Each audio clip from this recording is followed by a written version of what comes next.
BJP doctor Bhimrao Ambedkar ji को जीते हैं जी, लोग मनाते हैं। अगर भीमराव अंबेडकर जी के जीवन को जीने का काम करते, नरेंद्र भाई मोदी जी जब से देश का नेतृत्व कर रहे हैं, देश के यशस्वी प्रधानमंत्री जी जीने का काम कर रहे हैं, ऐसा अगर वो लोग पहले से करते आते रहते तो आज अनुसूचित जाति जनजाति के लोग समाज की मुख्य धारा में शामिल हो गए होते, जो काफ़ी वर्षों के बाद उनको शामिल होने का अवसर मिल रहा है। काफ़ी संख्या में लोग, अनुसूचित जाति जनजाति के लोगों की गिनती नहीं की जा सकती है, जितनी बड़ी संख्या उनकी रहती है उनकी गिनती नहीं की जाती। पटना भर देना। हाँ, पटना भर जाएगा। तीसरी बार 24 में पुनः भारत के प्रधानमंत्री बनेंगे। जब तक समाज के वंचित लोग राजनीतिक शैक्षणिक दृष्टिकोण से आगे नहीं आएंगे तब तक उनका स्थिति में सुधार नहीं होगा। खासकर समाज के वंचित लोगों के उत्थान की ही बात करते हैं। दृष्टि उनकी समाज के निम्न पंक्ति के लोगों को आगे लाने की रही है। हमें लगता है जब भारतीय जनता पार्टी इस पर अपनी दृष्टि डाली है तभी इसी का नकल दूसरे दल के लोग कर रहे हैं, जो हमें भी इसके उत्थान में लोग कहे जो हमारी भागीदारी है।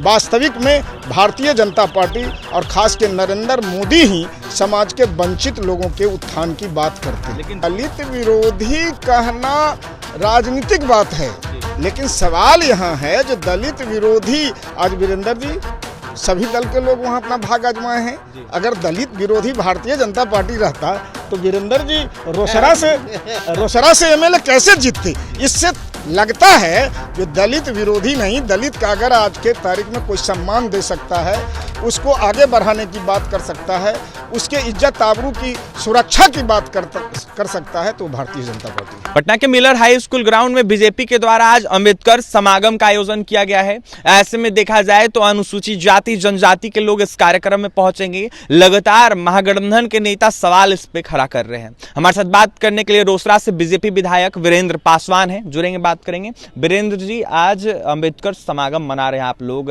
तमाम अनुसूचित जाति जनजाति के लोग पहुंच रहे हैं, ऐसे में इसको लेकर क्या कुछ तैयारियां हैं?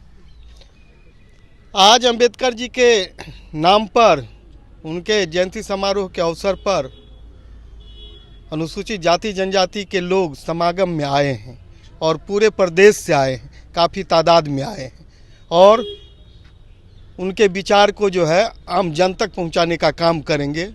और पहली बार देश के माननीय नरेंद्र भाई मोदी जी के नेतृत्व में देश के प्रधानमंत्री जो योजना जिनके लिए बनाए उनके लिए लागू हुआ, ऐसा देश में पहली बार दिखाई पड़ी है। और लोग जो है उस योजना को आम जन जन तक अमृत महोत्सव के अवसर के रूप में हो और एक विकसित भारत के संकल्प के रूप में हो।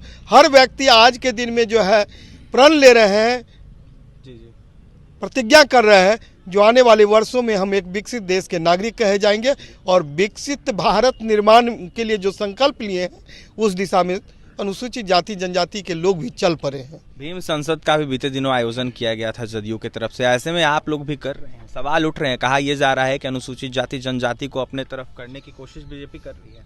बीजेपी डॉक्टर भीमराव अंबेडकर जी को जीते हैं जी, लोग मनाते हैं। अगर भीमराव अंबेडकर जी के जीवन को जीने का काम करते, नरेंद्र भाई मोदी जी जब से देश का नेतृत्व कर रहे हैं, देश के यशस्वी प्रधानमंत्री जी जीने का काम कर रहे हैं, तो अनुसूचित जाति जनजाति लोगों वर्ग के जो लोग हैं उनका जीवन स्तर भी उठ रहा है। ऐसा अगर वो लोग पहले से करते आते रहते तो आज अनुसूचित जाति जनजाति के लोग समाज की मुख्य धारा में शामिल हो गए होते, जो काफ़ी वर्षों के बाद उनको शामिल होने का अवसर मिल रहा है। और यह अवसर देश के यशस्वी माननीय प्रधानमंत्री महोदय सब लोगों को उपलब्ध करवा रहे हैं। लाख लोग जुटेंगे, काफ़ी संख्या में लोग, अनुसूचित जाति जनजाति के लोगों की गिनती नहीं की जा सकती है, जितनी बड़ी संख्या उनकी रहती है उनकी गिनती नहीं की जाती। पटना भर देना है। हाँ, पटना भर जाएगा। देखिए, मिश्री लाल यादव हैं, बीजेपी से विधायक है, जुड़ेंगे, बात करेंगे। मिश्री जी, क्या कुछ तैयारी है जिस तरीके से आज हो रहा है कार्यक्रम? बताए हैं विधायक जी, आज पूरे देश में नरेंद्र मोदी जी का नेतृत्व है और नरेंद्र मोदी जी तीसरी बार 24 में पुनः भारत के प्रधानमंत्री बनेंगे। समाज का जो वंचित समाज है उपेक्षित समाज है, नरेंद्र मोदी जी उन्हीं के उत्थान के लिए निरंतर कार्यरत हैं। डॉक्टर अंबेडकर ने जो समाज के वंचित उपेक्षितों के लिए, दलितों के लिए जो सपना देखा था, शिक्षा, आर्थिक आज़ादी, उसके पीछे एक मूल बात थी, जो जब तक समाज के वंचित लोग राजनीतिक शैक्षणिक दृष्टिकोण से आगे नहीं आएंगे, तब तक उनका स्थिति में सुधार नहीं होगा। आज की स्थिति में आपको देखने को मिलेगा, इस 10 वर्षों के अंदर नरेंद्र मोदी जी जब से भारत का प्रधानमंत्री हुए हैं, खासकर समाज के वंचित लोगों के उत्थान की ही बात करते हैं। दृष्टि उनकी समाज के निम्न पंक्ति के लोगों को आगे लाने की रही है।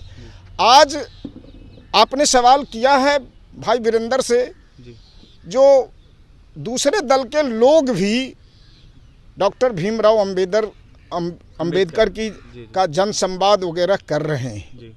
राजनीति में सबों की आज़ादी है।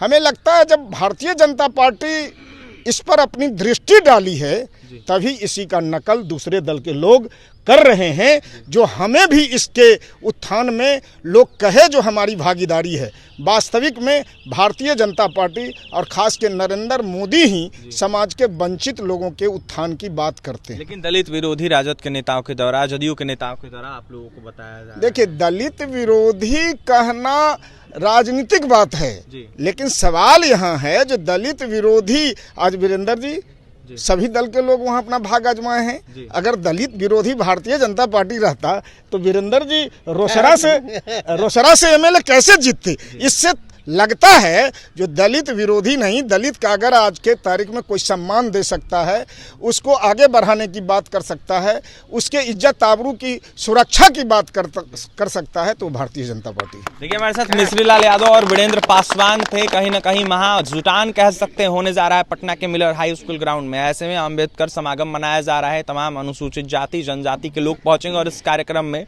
शामिल होंगे। ऐसे में वीरेंद्र पासवान और साथ ही मिश्री लाल यादव का यह साफ कहना है कि पूरा पटना भर जाएगा और लोग पहुंचेंगे और दलितों के हित में लगातार हम काम कर रहे, आगे भी करते रहेंगे। वहीं क्या कुछ कहना था दोनों विधायकों का आपने सुना है। और भी तमाम खबरों के लिए NBC 24 के साथ बने रहे। पटना से सहयोगी अमित के साथ अभिषेक की रिपोर्ट।